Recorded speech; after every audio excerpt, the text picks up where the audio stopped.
Hello, hello, hello! It is me, Noctigal, and you're watching Noctigal Productions, and today I'm going to be talking about Criminal Minds. And the reason I wanted to do a review on this series in particular is because I'm actually a forensic psychology minor. So I am majoring in psychology in college right now for my bachelor's, and then my minor is for forensic psychology. And forensic psychology, for those who don't know, in its most vague terms, is essentially the intersection between psychology and law. So that's essentially like psychologists helping out trial consultants, psychologists, helping either the defense or prosecution when it comes to an insanity defense case, and things like that. Like there's a lot of areas that forensic psychologists have their hands in when it comes to the legal arena. But essentially, that's what the most basic idea, though, is essentially the idea of psychology and law melding. And so that's essentially what Criminal Minds is actually about, and that's why I wanted to talk about this. So Criminal Minds follows the Behavioral Analysis Unit of the FBI, which originally started out as the Behavioral Sciences Unit. I honestly can't remember it off the top of my head right now. Maybe I'll have to actually write that down for next time. But it was quite a while ago. It was 50s or 60s, I believe, that the FBI's Behavioral Sciences Unit was first formed, and they had to change the name over time because the practices that are relied upon in the behavioral analysis unit can't really be called sciences as much, because most of what the FBI's behavioral analysis unit does is criminal profiling. And again, just a little more explanation for you.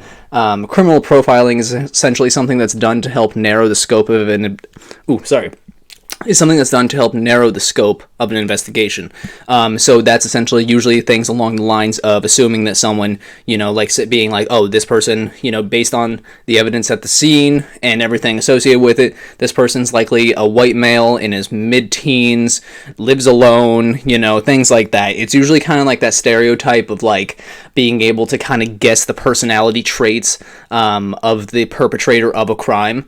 And that's kind of what a lot of the behavioral analysis unit does, hence the reason it's not called the behavioral sciences unit anymore, because the practice of criminal profiling is more of an art rather than a science. It's an investigative tool. It's not a peer-reviewed science by any means.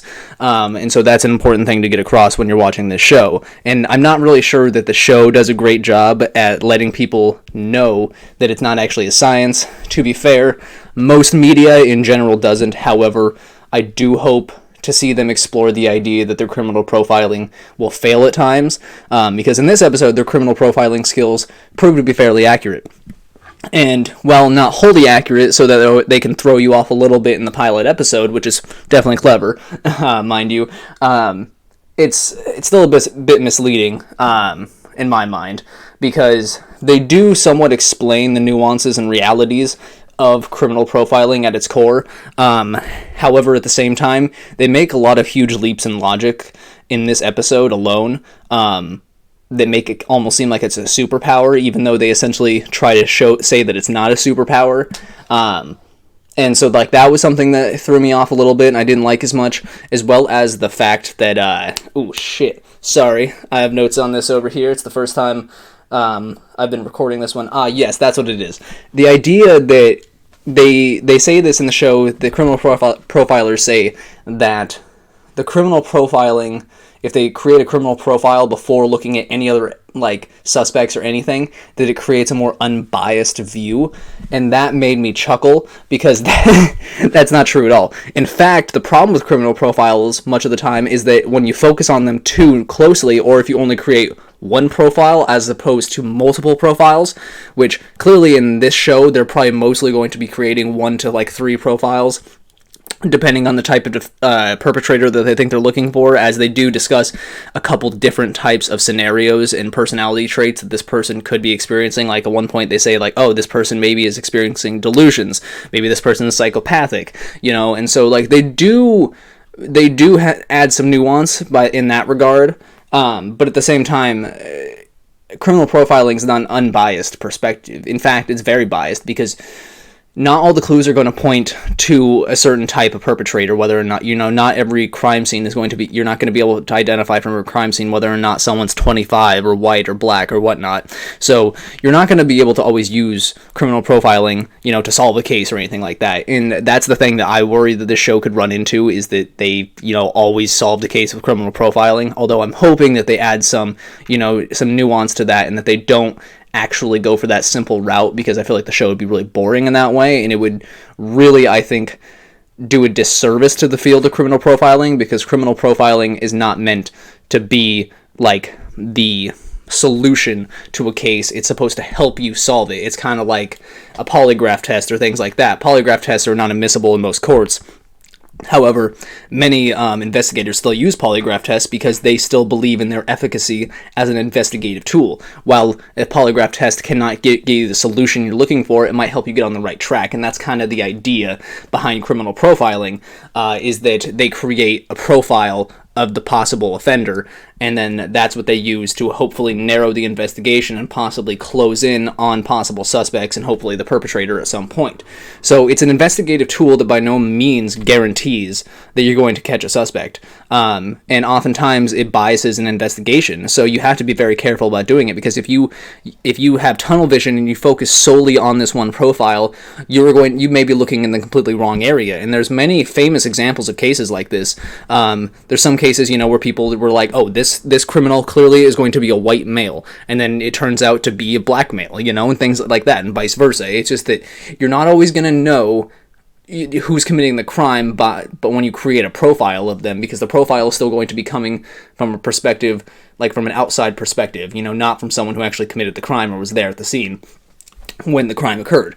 And so, that being said, I think a show like this, does run the risk of what's the word, glamorizing, criminal profilers, and I mean, obviously a lot of shows do that, but my hope is that this one won't do that, especially as it continues. And to be fair, a lot of this episode, while it did have some ridiculous things in it about criminal profiling that are not true, they did seem to pay a lot of respect to the history of criminal profiling and the behavioral analysis unit, as one of the main characters in the very beginning of the show discusses the Mad Bomber case, which is actually the case that influenced the creation of the behavioral sciences unit, which becomes the behavioral analysis unit that you see in Criminal Minds.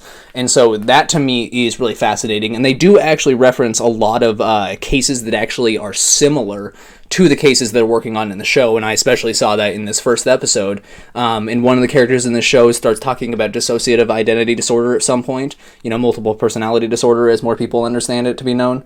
And that's really fascinating too, because that was a big thing when it came to malingering, which is faking psychological illnesses. And when it came to the behavioral analysis unit, that's a big thing, because dissociative identity disorder, multiple personality disorder, as most people know it, that's commonly, faked by by a lot of criminals. And a criminal talks about that in the show. He's like, "Do you believe in multiple personalities," or something along those lines? And I think that's a little, I think little tidbits like that are really there for the true fans of the history of true crime and behavioral analysis, as well as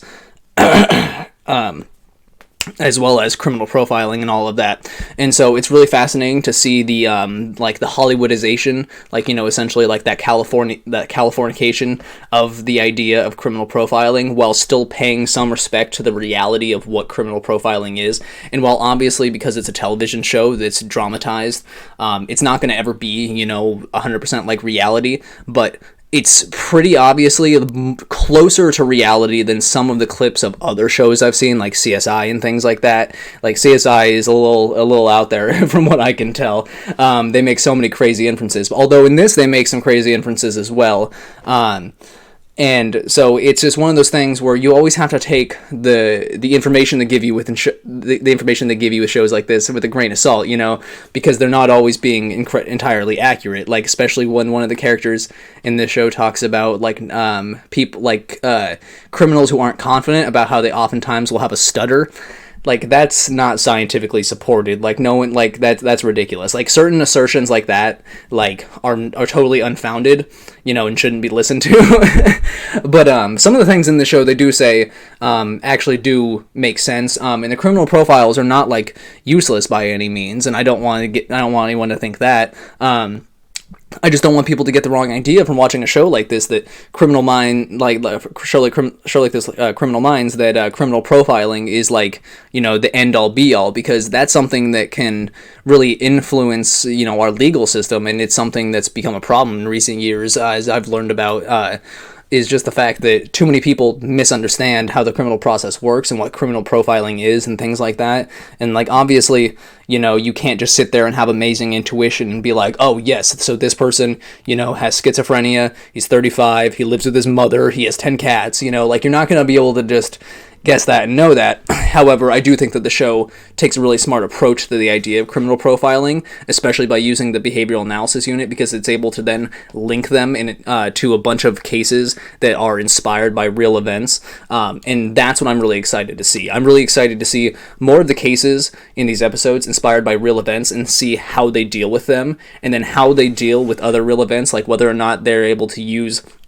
their criminal profiling testimony in court, because in most courtrooms, criminal profile testimony is not allowed. It is inadmissible, similar to the polygraph testing. So it'd be interesting to see if they actually stay true to that and show that they can't actually use it in the courtroom, or if they do use it in the courtroom and kind of, blur that boundary a little bit more. But that's essentially what I'm interested in seeing in the show, is essentially how fine that line is going to be between the Hollywood over-dramatization and, like, the real facts about criminal profiling.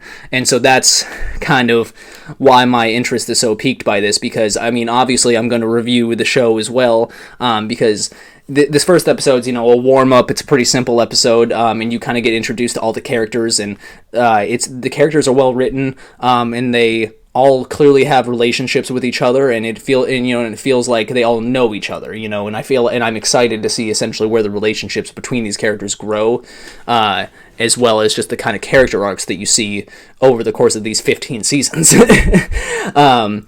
But yeah, no, I mean, that's about it. I don't really have a rating system for this. I mean, I don't know if someone wants to offer me some type of rating system right now, though. I think I'm just going to go off of 1 to 10, because that's a pretty simple rating system that most people can translate to quality. So I would say for the pilot episode of this show that went on for 15 seasons, 15 years, I would probably give it a 7 or 8. Maybe a 7. I think that, it's a little cliche in some points, but it's fairly clever. Like, it's a fairly clever pilot episode. Like, it's hard to get a pilot episode right, and I think that this really had a good start that led you into the characters and the information and the idea about what the show is, and then I feel like the ending of the show really hooks you and makes you want to watch more and invests you into what these characters do, and so that's really awesome to me, and I'm excited to see, to watch a show that deals with forensic psychology, as that's kind of my passion. So I think that's going to be it for now. 7 out of 10 for season 1, episode 1 of Criminal Minds. All right, I'm going to get out of here. Peace out, you scallywags.